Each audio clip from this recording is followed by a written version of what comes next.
She had learned early that the safest place in any room was the edge of it. Not the corner. Corners trapped you. Not the doorway. Doorways made you visible. The edge. The narrow strip of shadow between torchlight and stone wall, where a woman in gray could stand perfectly still and become part of the architecture. Mira Ashvain had been practicing invisibility for 22 years. She was very good at it by now. The mating ball of the winter moon had been filling the grand ballroom of Valdoria's palace for 3 hours. 500 wolves in silk and silver, laughing too loudly, drinking too freely, watching each other with eyes that calculated more than they admired. The chandeliers blazed above them like captured stars. The music threaded through conversation like a bright needle pulling dark thread. Mira watched from the edge. She was not there to find a mate. She was there because Lord Rendell, her employer, had required someone to carry his correspondence to the palace steward before the second bell. And Mira had been the one available. She had delivered the correspondence. The second bell had rung, and now she was waiting for the crowd to thin enough that she could reach the East Service corridor without being trampled by 500 wolves in a hurry to find their destinies. She pressed herself a little further back against the wall. At the center of the ballroom, beneath the largest chandelier, the Alpha King of Valdoria stood like a man made of controlled catastrophe. She had never seen him before. She had heard his name. Dorian Blackmere, Alpha King, third of his line, 29 years old and not yet mated, which was why 500 wolves were currently crowding his ballroom and hoping. She had heard his name and assumed the descriptions were flattery. The kind of flattery that attached itself to power the way ivy attached itself to stone. Not because the stone was beautiful, but because it was there, and it was stable, and it was worth climbing. She had been wrong. He was carved from shadow, and something harder than patience. Dark hair fell across his forehead in a way that suggested it had tried to be tamed and failed. His features were sharp, jaw defined beneath dark stubble, cheekbones that could have been cut from the same black marble as the palace floor. He was wearing formal court armor, but he wore it the way other men wore skin, as if it had always been there, as if he had been born armored. Twin blades crossed at his spine. His eyes, from this distance, caught the chandelier light and threw it back as molten gold. He was not looking for anyone. That was what struck her first. Every other wolf in the room was searching, scanning faces, reading scents, circling with the particular hungry patience of people waiting for something promised. The Alpha King stood at the center of it all and looked like a man who had stopped believing in promises a long time ago. He was listening to a council member drone something at his left shoulder. His expression did not change, but his eyes moved slowly around the room, with the deliberate economy of a wolf who had already cataloged every exit and was now cataloging everything else.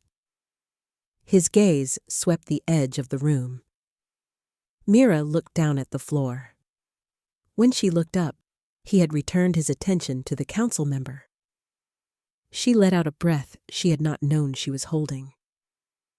She needed to leave.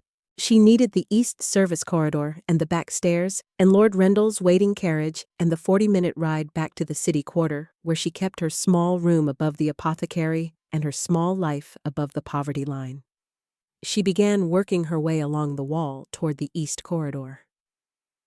She made it approximately 11 steps before someone stepped into her path. He was not the Alpha King. He was someone's son. Young, broad-shouldered, wine-flushed, wearing silver threads in his collar that meant minor nobility and the particular expression of a young man who had decided that the evening had not provided what he'd come for and was prepared to make his own arrangements. "You," he said, looking at her with eyes that moved down and then up and then down again, with the casual thoroughness of someone assessing livestock. "Excuse me," Mira said, keeping her voice neutral. Neutral was safest. Neutral gave nothing away. "You're not one of the ladies." He frowned a little, as if she was a puzzle he hadn't expected. "Servant?" "Correspondence courier," she said. "And I was just leaving. You should stay." He moved to block her path again. "The night's young. The music is good." His smile showed teeth. "I'm good company, I've been told." "I'm sure you have," Mira said. "Excuse me. Do you have a mate?" The question stopped her. Not because it was unexpected. That question circulated through mating balls like weather, like something in the air that everyone breathed. But because of the way he asked it, with a smile that had already decided the answer didn't matter. She turned back to face him, lifted her chin just slightly. "Not yet." His smile widened. "Then there's no reason to hurry away." There were approximately 40 reasons to hurry away, and Mira was calculating the most efficient path around him when she heard it. A low sound, not loud, not even particularly aggressive on its own, but it moved through the air differently than the music and the conversation. It had weight to it, texture, the particular resonance of something large and predatory deciding that a situation required its attention. A growl, barely audible, coming from somewhere behind her and to the left. The young nobleman's smile disappeared so fast it left no trace behind. The color left his face with equal efficiency. He took one step back, then another. Then he turned and walked away with the purposeful stride of someone pretending they had somewhere to be. Mira turned around. The Alpha King of Valdoria was standing 6 feet away. He had moved without her hearing him. She had not heard him cross the ballroom, not heard the crowd part. And it must have parted, because 500 wolves did not stand between an Alpha King and wherever he was going. Not heard the footsteps, nothing. He was simply there, the way weather was there. You looked up, and the sky had changed. He was closer than any photograph or painting had prepared her for. Up close, the gold of his eyes was impossible. Pale gold at the outer rings, deepening toward amber at the center, burning with the kind of focus that made the rest of the room recede to background noise. He was looking at her, not glancing, not assessing. Looking with an intensity that made her breath catch and then made her angry at herself for letting it catch. "He was bothering you," the Alpha King said. His voice was low and rough. It resonated through her chest like thunder trapped in a small space, looking for somewhere to go. "I had it handled," Mira said. Something moved through his expression. There and gone, too fast to name. "You did," he said. "I heard." She waited for him to say something else, to explain why he was standing in front of her in the middle of his own mating ball. To introduce himself, though an Alpha King presumably did not introduce himself at his own events. He said nothing. He simply looked at her with those gold, impossible eyes and breathed. She realized, with a start, that his nostrils had flared. "Is there something you need?" she asked. Neutral, careful. "Yes," he said, and then said nothing else and kept looking at her, and she had the dizzying sensation of being seen very clearly by someone who was still working out what to do about what they were seeing. "The correspondence office?" she said, because her brain supplied the most reasonable possible explanation. "I delivered Lord Rendell's letters earlier. If there's a reply needed, I can carry—" "What is your name?" She blinked. "Mira Ashvain." He repeated it, not as a question, as if he was placing it somewhere specific, somewhere he intended to return to. Mira Ashvana. His voice did something to the syllables that made them sound less like her name and more like something else, something heavier. You said not yet. She stared at him. I beg your pardon? To the question. His eyes hadn't moved from hers. He asked if you had a mate. You said not yet. She had. She had said it reflexively, because it was the safer answer. Not the angry-looking no. Not the none of your business that would have earned her trouble. Just the not yet that implied possibility, without commitment. She had said it, and not thought about it for a single second. I was answering him, she said. Not. She gestured vaguely at the space between them. I know. He said it quietly. There was something in his expression that she couldn't read. Something that wasn't quite contained. I know you were answering him. Then, I need to ask you something, he said. Mira looked around. They were at the edge of the room.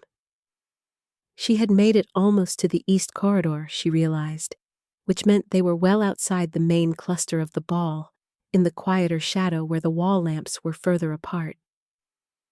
No one was close enough to hear them, or perhaps people were simply not coming close, because when an alpha king stood in a corner of a room, people found other corners. Ask, she said, because she did not know what else to say. Who are you? She opened her mouth.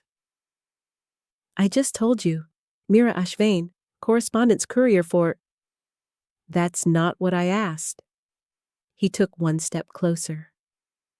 The heat coming off him was extraordinary, like standing near a forge fire, but not uncomfortable, not threatening. She did not understand why it was not threatening. I know who you work for.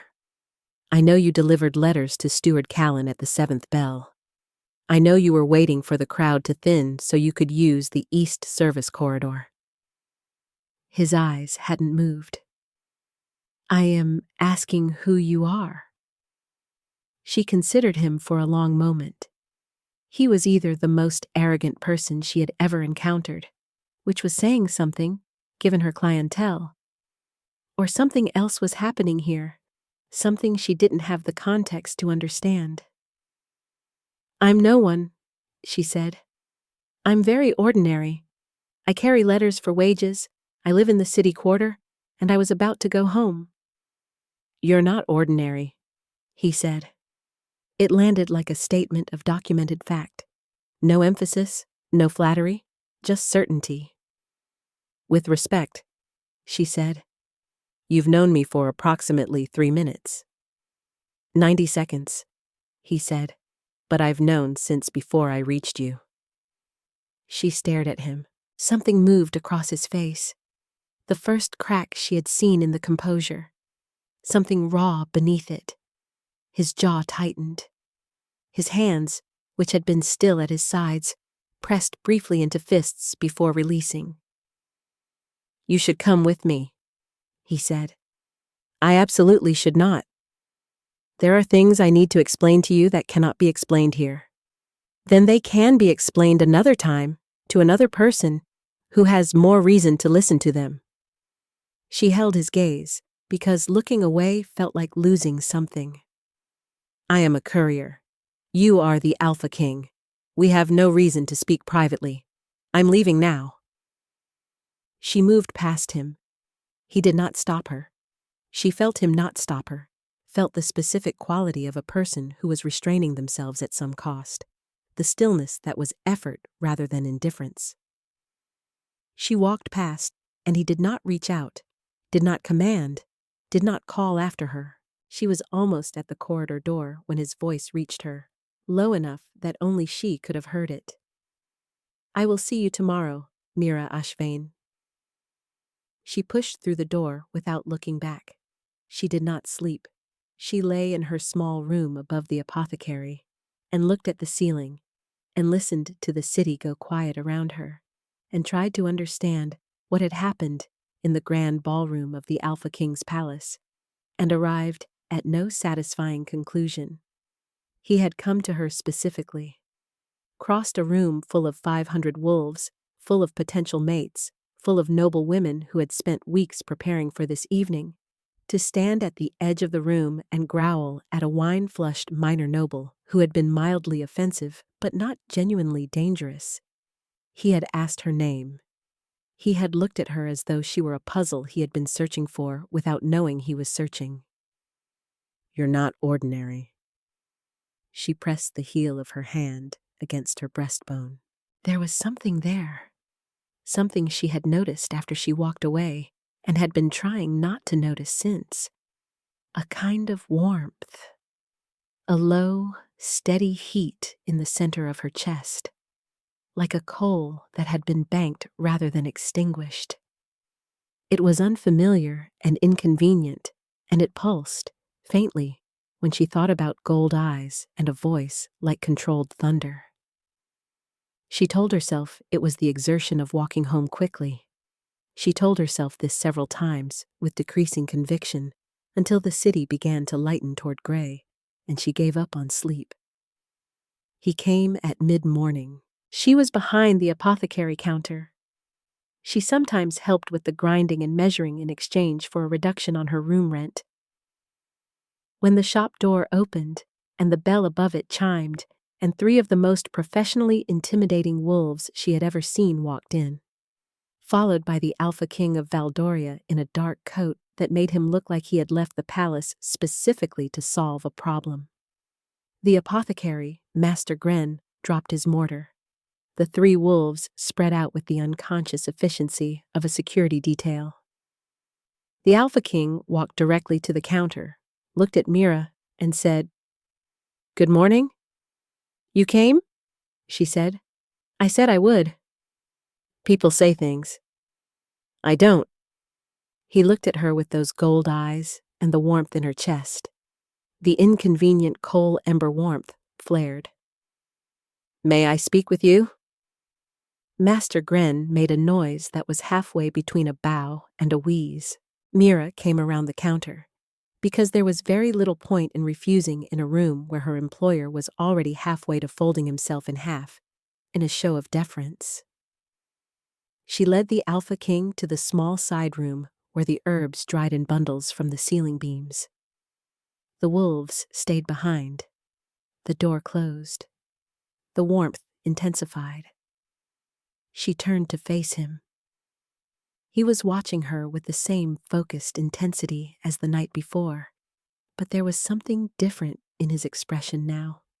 Something deliberate, as if he had spent the night deciding exactly what to say and was now going to say it. "What I'm about to tell you," he said, "will sound strange." "I'm prepared for strange," she said. The corner of his mouth moved. Almost a smile. "Not quite. Do you know what a mate bond is?" "I know what it is." "Do you know what it feels like?" She held his gaze steadily. "No." "You do," he said. "You felt it since last night. You felt it when I crossed the room toward you before you saw me coming. You've been feeling it since. A warmth in your chest. The sense of knowing where I am without looking. Perhaps an awareness of my direction, right now. You know I'm between you and the door, even with your back to it." His voice was even and careful, the way someone spoke when they were delivering information they knew would be difficult to hear. "That is the mate bond. It's new and it's not yet strong, but it's there. It has been there since I first scented you." Mira said nothing for a long moment. "That's not possible," she said. "I'm not a wolf." "You're not only a wolf," he said. "There's a difference." She frowned. "What does that mean?" He took a breath, the first breath she had seen him take that wasn't entirely controlled. "You were raised by whom?" "That is not your business." "Mira." Her name in his voice. It did something. She pressed her palm against her breastbone and felt the coal ember warmth pulse against her hand and thought very clearly. This is a problem. I was raised by my mother, she said. She died when I was 12. After that, I was raised by no one in particular. Your mother's name? Lena Ashvane. She watched his face. Something moved in it. Recognition, or something close to it. You know that name. I knew a woman named Lena, he said carefully. 23 years ago. She was not a wolf. She was something else, something older. He paused. She left Valdoria's court before I was old enough to understand why. The story I heard was that she was asked to leave, that she refused the Alpha King, my father, some service he required of her, that she took what she had and went. His eyes hadn't moved from hers. Did your mother ever speak of what she was? Mira thought of her mother. Round-faced and quiet, with a laugh that startled out of her sometimes unexpectedly, like a bird flushed from long grass.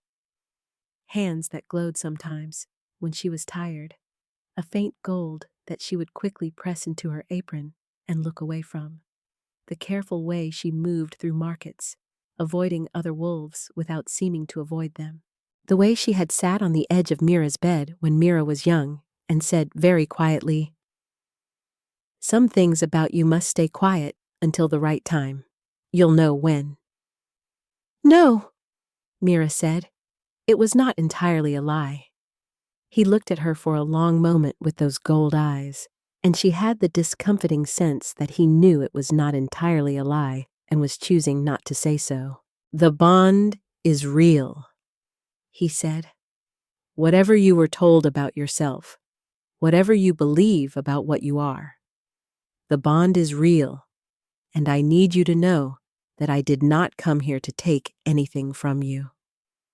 He paused again, and in the pause, she heard something that his composure was working hard to cover. "I came because I have 7 weeks until my 30th year. I have a prophecy that I have carried since before I was born. I have a kingdom that needs a queen and a wolf that recognized its mate last night across a crowded room." Another breath. "And I came because you were going to disappear into the city, and I was not going to do that. I was not going to let that happen." "You don't know me," she said. "No," he said simply. "I don't. That's why I'm here." Mira looked at the dried herbs hanging above him, lavender and rosemary, and something she used in the cough preparations, whose name she couldn't summon right now because the warmth in her chest was doing something inconvenient to her concentration. "I need to think," she said. "Yes. I'm not going anywhere with you today. I know. I'm not agreeing to anything. I'm not asking you to." He held her gaze. "I'm asking you to think. I'm asking you not to disappear. And I'm asking—" He paused, and the composure cracked just slightly at the edges, showing something underneath it that was not certainty. "I'm asking you to let me come back. Tomorrow, whenever you're ready. I will come when you ask, and I will wait when you don't." She stared at him. The Alpha King of Valdoria, standing under bundles of drying lavender in a room that smelled of herbs and beeswax, asking permission.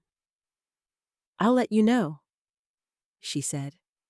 "Good," he said, and turned and left without another word. Mira stood very still in the herb room for a long moment after the shop door closed. Then she pressed both palms flat against the rough wood of the work table and breathed until the warmth in her chest settled back into that low, steady pulse. "He'll come back," she thought. He said he would. She understood, in the quiet and the herb-scented air, that she believed him. And she didn't know what to do with that. She did not ask him to come for 2 days. She needed those 2 days. She needed them to walk through the city quarter with her eyes open and her thoughts moving in methodical circles. She needed to stand in her small room and look at the ceiling and ask herself honest questions. What did she know? She knew the warmth in her chest was real. She knew it pulsed when she faced east, toward the palace, and settled when she turned away. She knew her mother had had golden hands and careful silences, and the particular vigilance of someone who had been somewhere they weren't welcome and learned not to advertise where they were now. She knew the Alpha King had come alone. Not with ceremony, not with guards pushing ahead of him, not with declarations. He had come, and he had spoken to her as though she were a person, and not an asset to be acquired. She had met enough powerful men to know that was not standard.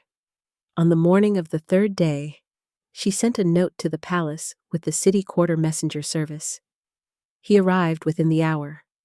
She was on the apothecary steps, sitting in the weak winter sun with a cup of tea going cold between her hands. He came without the security detail this time. Just him, in a plain dark coat, walking through the city quarter streets as though he walked through city quarter streets regularly, which she doubted very much. He sat down on the step beside her. Not close, an arm's length of space, deliberately maintained. She handed him the second cup of tea she had brought out. He took it without comment. They sat in the pale winter sun and were quiet for a while, and the warmth in her chest settled into something that was almost comfortable. "Tell me about the prophecy," she said. He told her. His voice was even and precise as he laid it out. The seer who had come to his father's court 29 years ago. The prophecy of the Black Mirror line ending without a fated mate before the 30th year. The years of mating balls and political pressure and searching. His hands around the cup were still. His eyes were on the street ahead of them. "You've been looking for a long time," she said. "My wolf never recognized anyone." He paused. "At every mating ball, in every court visit, in every deliberate arrangement, nothing. My wolf knew before my mind did. It would simply go quiet when it should have stirred." Another pause. "Until 2 nights ago. Because of me. Because of you." She drank her tea. "I'm not noble. I have no house, no bloodline claim, no political value. I know. The council will have opinions.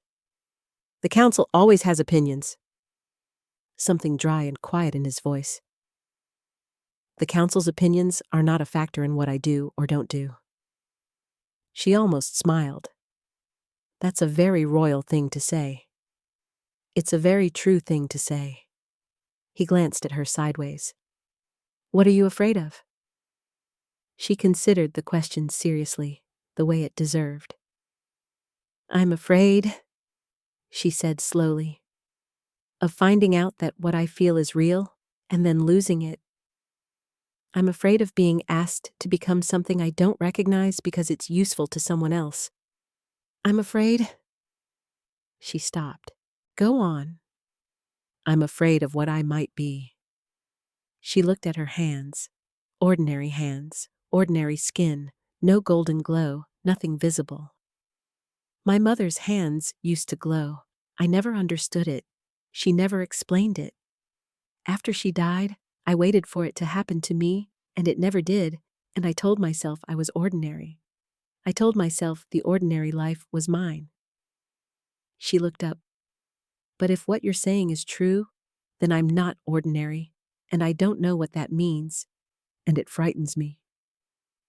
He was quiet for a moment. "I know," he said.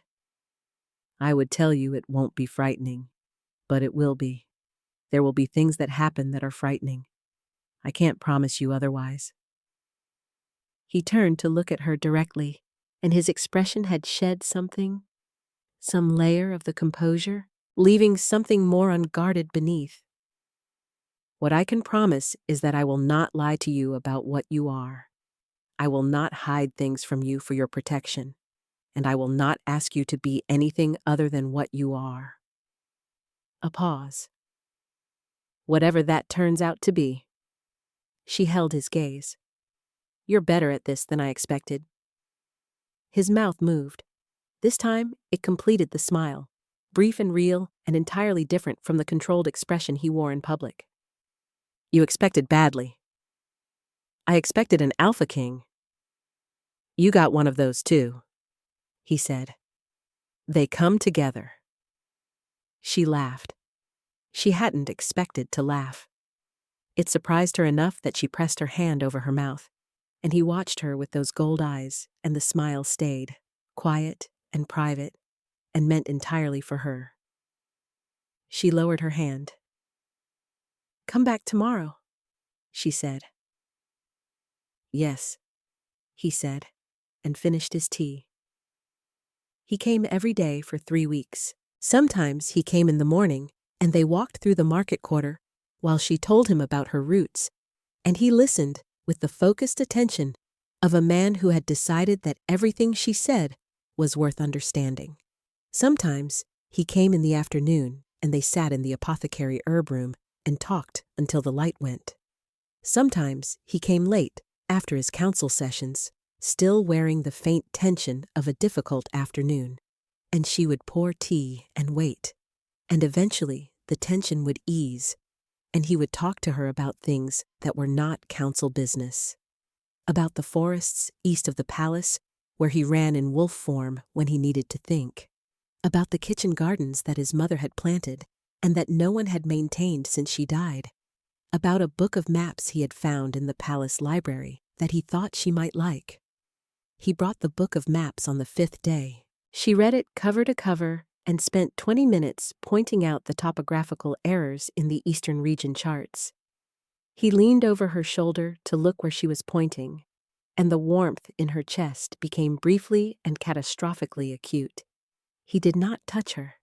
He was extremely careful about not touching her. She noticed this the way she noticed things, precisely, without announcing that she'd noticed. He also did not push her toward the palace or toward any formal arrangement. He did not mention the council. He did not mention the 7-week deadline. He appeared, and he stayed as long as she wanted him to stay. And he left when she gave him any indication that she was ready for the day to end. He was building something, she understood. Building it carefully, from the foundation up, the way someone built a structure intended to last. She was watching herself respond to it, and it was dizzying. On the 9th day, she let him take her to the kitchen gardens. They were overgrown. 3 years of absence visible in the tangled herb beds and the unpruned winter roses. She walked through them while he stood at the garden's edge and watched her. She was cold enough to see her breath.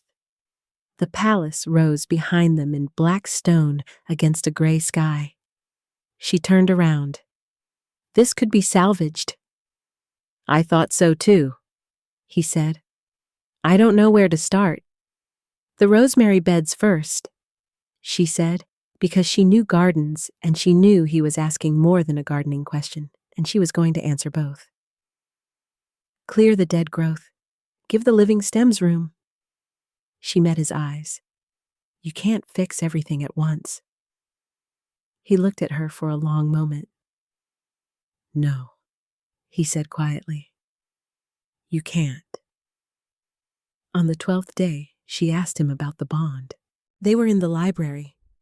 He had brought her there to look at the full map collection, and she had spent an hour cross-referencing the topographical errors in her head while he watched her from the chair across the reading table. And she looked up and found him watching her with an expression that was unguarded in a way she had come to understand was rare for him. I can feel you, she said, when you're not here. I can feel the direction you're in. Yes, he said, and you can feel me? Since the first night. He held her gaze. Fear, warmth, laughter when I said something unexpected, irritation occasionally. His eyes stayed steady. Longing, he said, more quietly, when you think I'm not aware of it.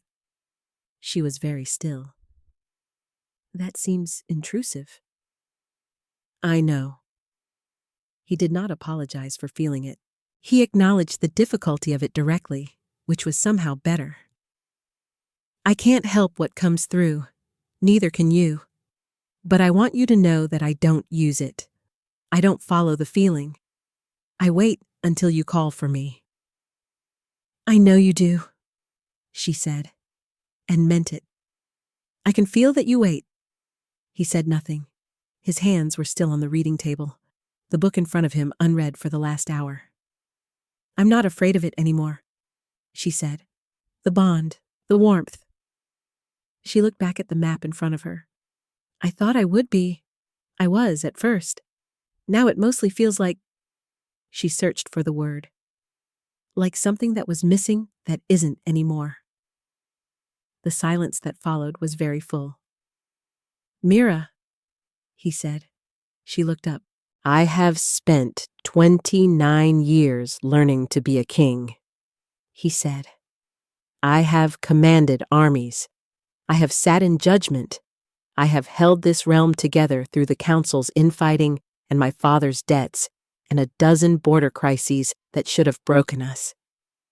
His voice was even and careful, and she could feel, through the bond, the effort that evenness cost him. I have not spent a single day of those 29 years learning to be this. A pause. What I am doing here, in this library, watching someone read maps and feeling something I have no language for? She looked at him, really looked, at the gold eyes that had not moved from her face, at the composure that was present but thinner now than it had been 3 weeks ago, worn down to something that let the real thing underneath show through. You're doing well, she said. His throat moved. I don't want to rush you. You're not rushing me. I don't want you to feel... Dorian, she said. His name stopped him completely. She had not used it before. She had been careful with it the way he was careful with her name, treating it as something with weight, something to be placed deliberately and not squandered. He looked at her the way he had looked at her in the ballroom the first night, with all of it visible. I know what I feel, she said. I've known for 2 weeks. I was waiting to say it until I trusted that it was mine, and not just the bonds. She held his gaze. It's mine. He said nothing for a long moment. The silence was different from all the other silences they had shared, charged and very still, the way the air went still before something broke through it. Tell me what that means, he said, very quietly. It means I'm not leaving. She folded the map she had been pretending to read. It means I'd like to see the kitchen gardens in spring. It means... She stopped, because the bond was flooding with something from his direction that was not quite any one emotion, but felt like relief and want and an almost aching recognition all at once. It means I trust you, she said, which I did not expect to say to an alpha king in a palace library after 3 weeks of tea and topographical errors. He exhaled. It was 4 weeks, he said. And the topographical errors were extremely specific. She laughed again. The warmth in her chest rose to meet it. He rose from his chair and came around the reading table, and she turned to face him, and he stopped 2 feet away. Still that careful distance, still the deliberate restraint, and looked at her. May I? He started. Yes, she said. He raised his hand and pressed his palm gently against her cheek. The warmth detonated, not painfully, not violently. It was like a door opening in a dark room. Not dramatic, just suddenly there. The full scope of a space that had been waiting. She felt the bond complete its first deep breath, felt something between them settle into a shape that was entirely new and entirely right. And she closed her eyes and leaned into his hand and felt him trembling. He was trembling. the most powerful wolf in the realm, standing in his own library, shaking slightly at the contact of his palm against her cheek. She opened her eyes. His jaw was tight. His gold eyes were very bright. "I know," she said softly. "I did not expect—" He stopped, tried again. "I did not expect it to feel like this." "Neither did I." He pressed his forehead to hers. They stood like that for a long moment, in the quiet of the library, breathing the same air. The council found out, as councils always did, through the particular medium of outrage that masquerades as concern. Lord Aldrich Thorne came to the Alpha King's receiving chamber on a Tuesday morning with 3 other council members behind him and a prepared speech about the importance of bloodline continuity and the political implications of an unverified match. His lip curled in the particular way it had when he was about to say something he had been saving for an occasion. He felt suited it. Mira sat in the carved chair beside the Alpha King's primary seat. She had not planned to be there. She had come to help review the kitchen garden restoration plans.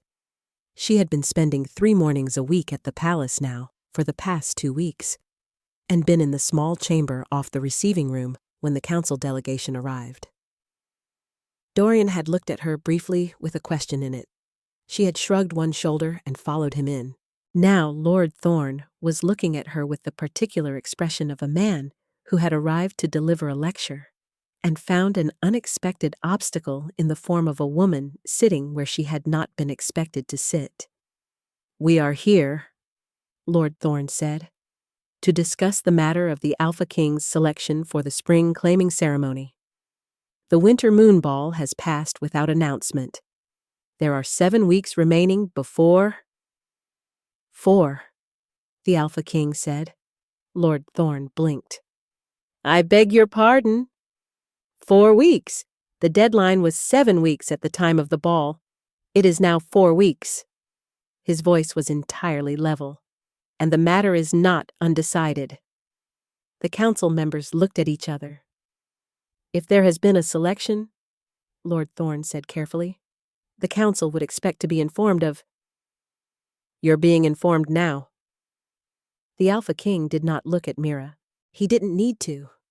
The council members were already looking, already cataloging her ordinary dress and ordinary hands and ordinary everything with the calculating displeasure of people whose plans had not accounted for this outcome. "Mira Ashvane, the bond is confirmed." "Ashvane," Lord Thorne repeated. "That is not a noble house." "No," the Alpha King agreed. "Her bloodline is mine to know and yours to accept." Something in his voice that was not louder than the sentence before it, but had more weight, the way a single stone had more weight than a handful of sand. "The bond is confirmed. The claiming ceremony will take place at the winter solstice. The announcement will go out today." Lord Thorne's lip did the thing. "Your Majesty, with respect, the stability of the realm depends on the Queen's ability to command the respect of the noble houses. A woman of no documented bloodline, no political alliance, no—" "She is my mate," the Alpha King said.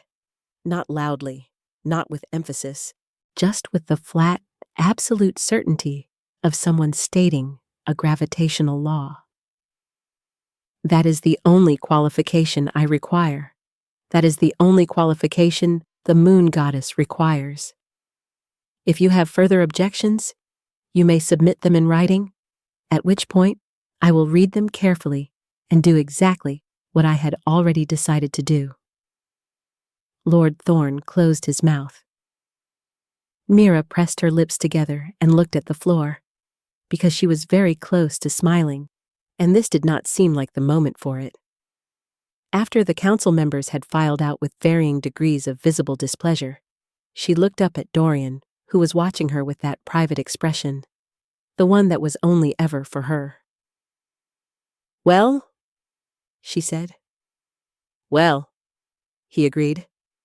"That went exactly as expected," he said. "Thorne will write a very long letter." "Promising?" I will read it, he said solemnly, with great attention. She did laugh this time. He watched her laugh, and the bond between them was full of warmth and something that was not quite contentment, because it was too alive for that. Something that moved and breathed and was not finished yet. The letter from Lord Thorne was indeed very long. It arrived 3 days later, with 4 seals and 11 points of objection. Dorian read it in the library, while Mira sat across the table from him and pretended to re-examine the Eastern region maps. She could feel his amusement through the bond, dry and very quiet, but present.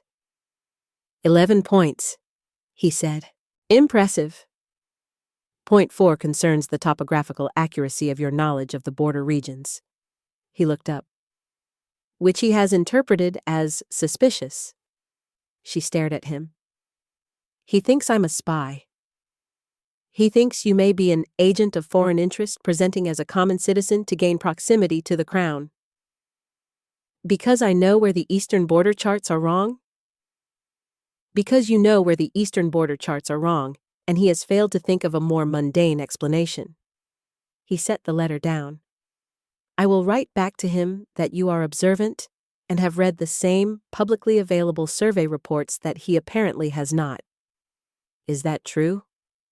No, he said. You're more than observant, but Lord Thorne will be more comfortable with an explanation that requires no extraordinary conclusions, so we will give him one.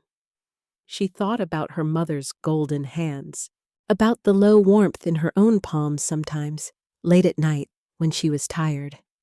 Not golden, just warm, like something waiting for a reason to surface.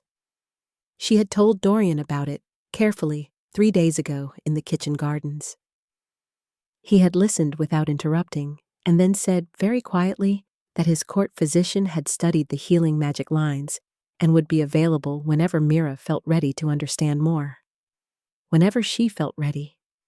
Not a demand, not a schedule, just an open door. She was almost ready. She could feel herself approaching the threshold of it. The knowledge of what she was, of what her mother had been, of what the warmth in her palms might grow into if she stopped being afraid of it. She was not there yet, but she was close enough to see it.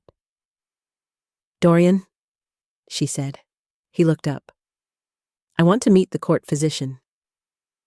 His expression shifted. Not surprise. She felt that it was not surprise through the bond, but something warmer, something relieved. Tomorrow? He said. Tomorrow, she agreed. The court physician's name was Thessaly, and she had silver hair and deep blue robes and the patient, observant quality of someone who had seen a great deal and drawn her own careful conclusions about most of it. She examined Mira in the royal healer's suite, asked questions in a quiet, methodical way, tested the warmth in Mira's palms with a tuning fork instrument that hummed at a frequency Mira felt in her teeth, held Mira's hands in hers, and closed her eyes for a long moment. Then she opened her eyes and looked at Mira with an expression that was very careful and very warm. Your mother was an empath healer? She said. Rare. Old bloodline, not wolf. Common blood magic of a particular type. Golden light, rapid wound closure, deep tissue work that ordinary healers can't touch. She paused. The magic passes through maternal lines. It has been sitting in you since birth, bound not by anyone else's hand, but by your own fear of it. She held Mira's gaze steadily. You bound it yourself. When you were 12 years old, and your mother died, and you decided that having power was dangerous and having none was safer. Mira was quiet for a long moment. Can it be unbound? She said. It already is, Thessaly said quietly. It has been, slowly, since the mate bond began. Love is a better key than anything I could provide. A pause.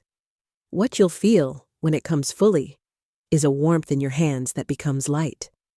Gold, not silver, distinct from wolf shifting, distinct from anything the court has seen in a long time. It will be yours to direct once you stop directing it away. Mira looked at her palms. They were warm, warmer than they had been. "How will I know when it's ready?" she said. "You'll know," Thessaly said, "the same way you knew everything else." She smiled, warm and slightly conspiratorial, the smile of someone who had been waiting for this conversation. "The same way you knew to trust him." The solstice came in on a cold, clear night. The ceremony was small, not private. The Alpha King's claiming ceremony could not be private, not with a kingdom watching and a council waiting and a prophecy running out of time. But smaller than the winter moonball, smaller than the usual courtly spectacle. Thessaly had suggested it, and Dorian had agreed before the sentence was finished.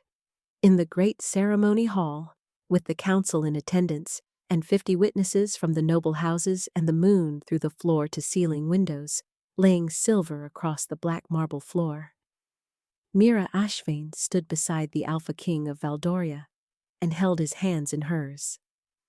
She was wearing deep blue, not because it was expected, but because Thessaly had lent her a cloak, and it had felt right, and Dorian had looked at her when she walked in and gone entirely still for a moment, in the way that meant the bond between them was doing something he hadn't anticipated. "Ready?"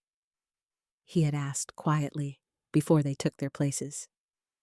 "Yes," she had said, and meant it without qualification. The High Elder read the traditional words. The council watched with expressions ranging from resignation to the particular careful blankness of people who had submitted 11-point letters and been politely ignored. The moon was bright through the windows.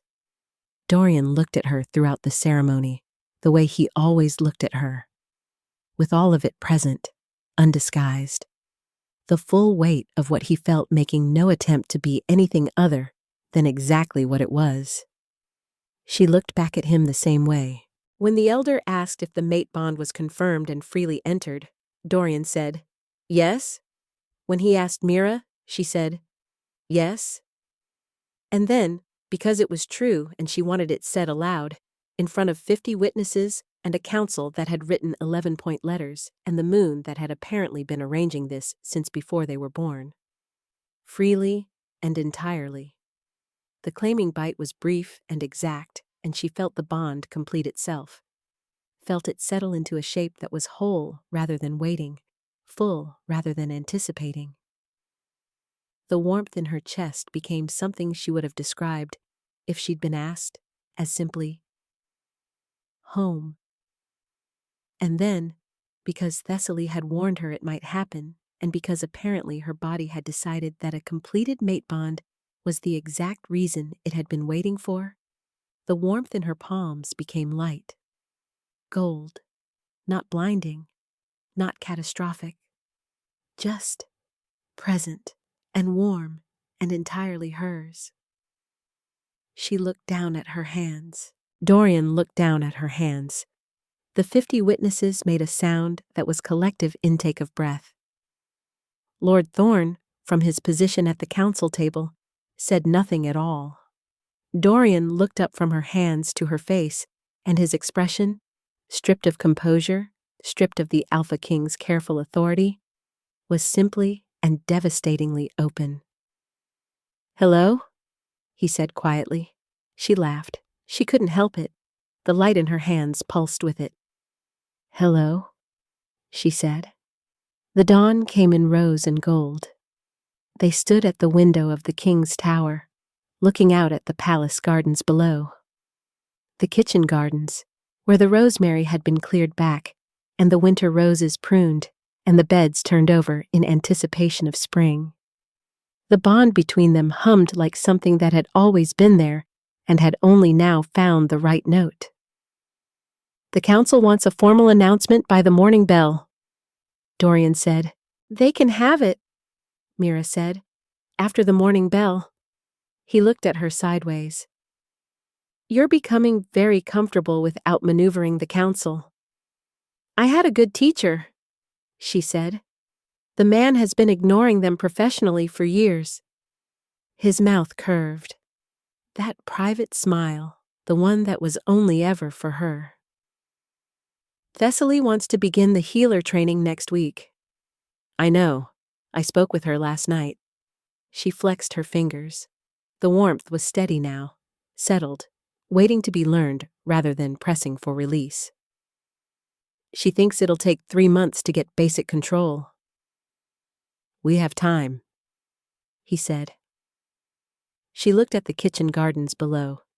In 3 months, they would be green. She thought about her mother's golden hands and the careful silences and the instruction delivered on the edge of a small bed. You'll know when. She thought about the edge of a ballroom, and not yet, and gold eyes crossing a crowded room, as though they had somewhere specific to be. She thought about tea on cold stone steps and 11-point letters, and a man learning to be a mate the same way she was learning to be herself, with patience, with effort, with the willingness to be changed by it. She turned toward him. I looked at you, she said, in a room full of 500 wolves who were there specifically for you, and I thought, he's the loneliest person here. He went still. And then I thought, that makes 2 of us? She held his gaze. And then I thought, not anymore. He pressed his forehead to hers. His hands came up to frame her face, careful, as always, as though she were something that had arrived against the odds, and he was not going to be careless with it. Not anymore, he agreed. Below them, the kitchen gardens waited for spring. Above them, the moon was still faintly visible in the brightening sky, as if it wanted to confirm that it had arranged this and was satisfied. In the ceremony hall below, Lord Thorne was almost certainly drafting a 12th point. Neither of them looked down.